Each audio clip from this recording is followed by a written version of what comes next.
travailler pour l'unité des musulmans et à défendre les intérêts de l'islam et de servir notre pays, de se conformer avec les décisions de la Shura. Allah est témoin de mon engagement.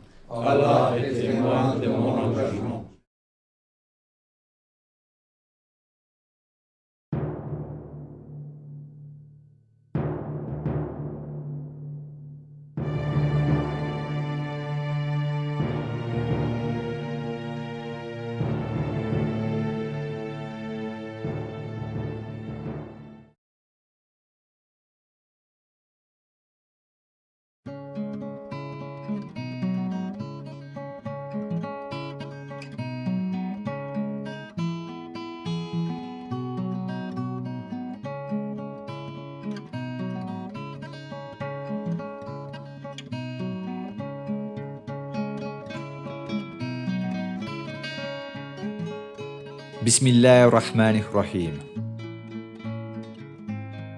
Le lieu de naissance de toutes les religions monothéistes est le même.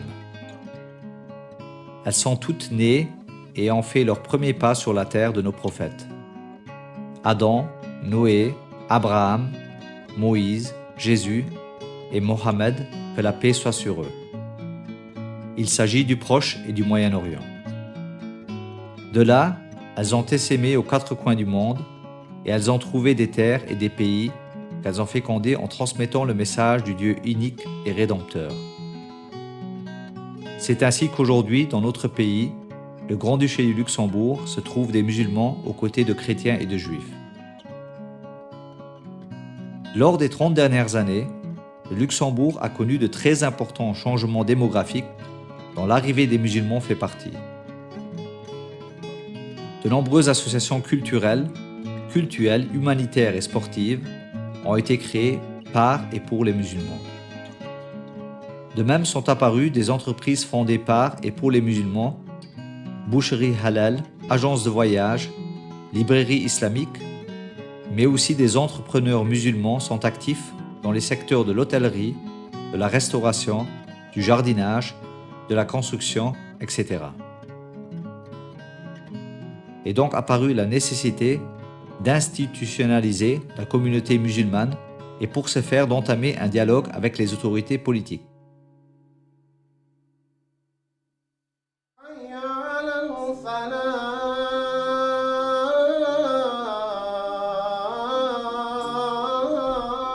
En 2003, après le premier contact entre l'État et la communauté musulmane, a été créée la Shura, Assemblée de la communauté musulmane du Grand-Duché du Luxembourg.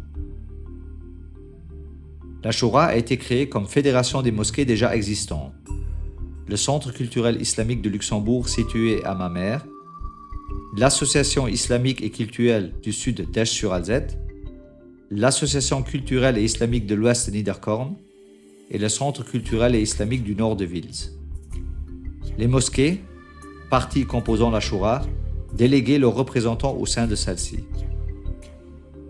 Depuis sa création, la Shura s'est donné deux buts principaux. Mieux organiser et structurer la communauté musulmane afin de faciliter l'harmonieuse contribution des musulmans à la vie sociale du pays. Aboutir au conventionnement avec l'État pour que la communauté musulmane de Luxembourg soit sur un pied d'égalité avec les autres cultes du pays dans le cadre des droits garantis par la Constitution. Pour atteindre ces objectifs, un important travail a été réalisé pour élaborer les statuts de la Shura en concertation avec le ministère des Cultes. C'est ainsi qu'après plusieurs années d'efforts, un premier projet de loi conventionnant le culte musulman fut approuvé par le Conseil de gouvernement le 6 juillet 2007. Néanmoins, ce projet ne fut pas ratifié par la Shura en raison de l'instabilité de celle-ci. Le mandat de ses membres pouvait à tout moment être révoqué par leurs associations respectives. De plus, courant 2007, début 2008, apparurent trois nouvelles associations, le Centre islamique à Luxembourg et l'association Le Juste Milieu, toutes deux de Luxembourgville, et le Centre culturel islamique Nordstadt d'Ettelbrück. Il fallut alors revoir complètement le mode de désignation des membres de la Shura. Celle-ci fut refondée en intégrant les nouvelles associations. Le docteur Ahmed Jabala, directeur de l'IESH de Paris, a assisté la Choura en tant que conseiller religieux et a joué un grand rôle dans l'unification des musulmans. Des élections furent organisées, il fallut s'y reprendre à 2 fois et finalement, le 3 juillet 2011, 2364 électeurs musulmanes et musulmans du Grand-Duché, âgés de plus de 18 ans et qui avaient souhaité s'inscrire sur les listes électorales, furent appelés aux urnes pour élire une Choura de 12 membres. Les candidats sont présentés par les associations qui garantissent la qualité des candidats. Un mandat de 3 ans est donné aux élus qui représentent toute la communauté musulmane et ne sont plus les délégués de leurs associations. La Choura est désormais une instance de représentation stable. Les négociations avec le ministre Bilchen furent reprises et le 8 décembre 2011, la Choura a été reçue par le ministre des Cultes. Celui-ci écrira le 15 décembre 2011 au président de la Chambre des députés, lui indiquant qu'il se félicitait qu'après des années de discussions internes infructueuses, la communauté musulmane avait enfin réussi à se doter d'une instance représentative. Le ministre considérait que la Choura était l'interlocuteur officiel du gouvernement pour la communauté musulmane. Il informait le président Mozart de son intention d'avancer le plus rapidement possible dans le dossier du conventionnement.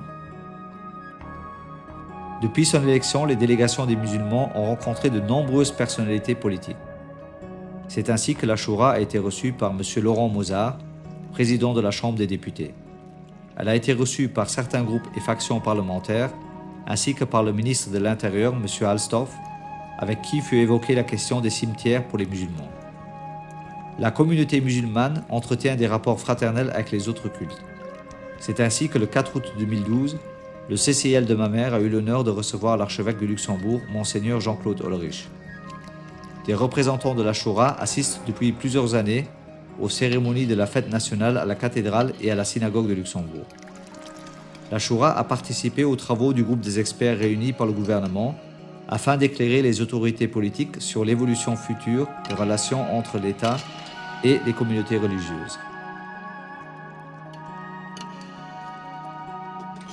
Les musulmans de Luxembourg déplorent qu'après une décennie d'efforts pour remplir les conditions nécessaires au conventionnement, ils se trouvent toujours discriminés.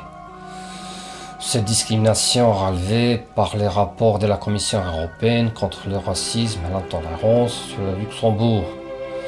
Or, l'excuse selon laquelle la communauté musulmane n'a pas de représentant crédible et reconnu ne tient plus. Il reste donc à espérer que dans les mois qui viennent, le gouvernement et le Parlement luxembourgeois sauront démontrer leur attachement aux valeurs de l'État des droits. Ceci implique l'égalité de traitement entre les citoyens.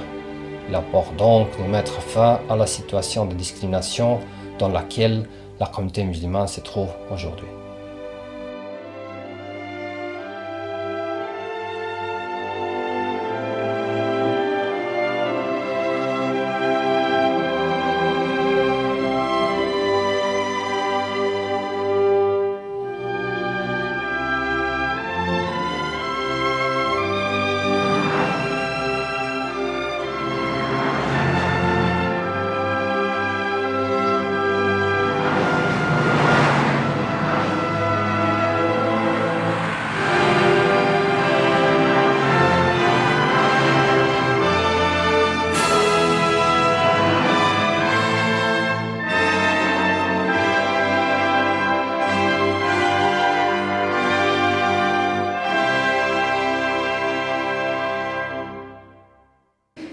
L'intervention du professeur Tariq Ramadan s'inscrit donc dans ce débat d'actualité politique locale et le sujet